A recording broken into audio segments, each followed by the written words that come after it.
When the people of God were led by King Saul, they faced a great fight which was frightening them all. The soldiers were scared, and the camp was in mayhem. They were waiting for someone to step up and save them. For the Philistine champion had just been declared, and no one among them could ever compare.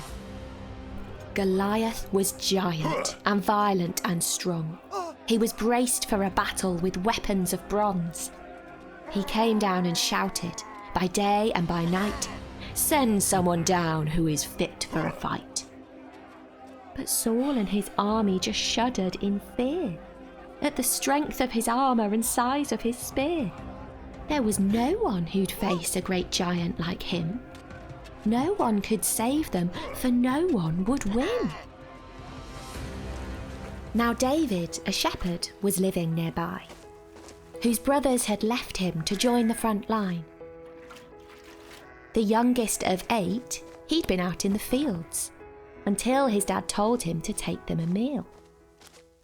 He heard when he got there Goliath's great roar, and confronted the crowd who were scared of the war. "Look, our God is alive, and this battle is his. So who does this giant think that he is?" He came to the king saying, "I'll go and fight." But Saul couldn't see past the problem of height. "He's been battling since birth, whereas you're just a boy." Saul was sure that this meant that he'd soon be destroyed. But David was different. Against all the odds, he knew that no giant was greater than God. The soldiers around him were watching in awe as David refused Saul's own armour and sword. Exposed and alone, he looked set for the grave, but he really believed in a God who could save. As they lined up to fight, both began to take aim. Goliath was cursing, so David proclaimed, "My God doesn't save us by spear or by sword. My God is almighty. The battle's the Lord's." Then swiftly he sprang, holding only a rock. He'd learned how to fight while defending his flock. He hurled the rock high at Goliath's great head. It cracked and he crumpled. Goliath was dead. The army advanced with a shout and a cheer.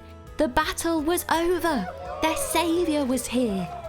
And although they'd just stood there, all scared and concerned, now they shared in a victory they shouldn't have earned. For David fought for them and won for them all. And this unlikely hero should leave us enthralled, for he points us to Jesus, who stepped up to fight. He beat all things evil to make all things right. Exposed and alone, Jesus went to the grave, and by it he showed he's a God who can save.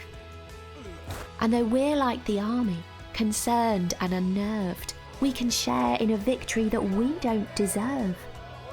For Jesus fought for us, the Saviour we need. He's defeated all evil. That's good news indeed.